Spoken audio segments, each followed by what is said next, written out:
239.000 dosi a settimana. Quindi a giugno potrebbe esserci un'accelerazione comunque, diciamo, se migliorasse questo meno 30%.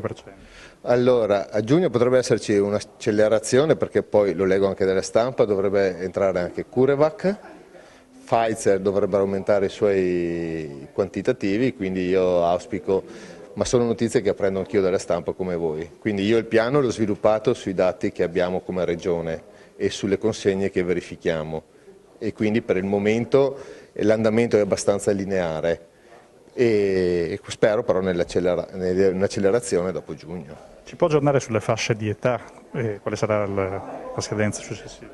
Allora, io sono ancora, il piano delle fasce d'età non lo gestisco io gestisco una pianificazione, una distribuzione di vaccini in modo che la Regione proceda in modo unitario verso il raggiungimento dei target.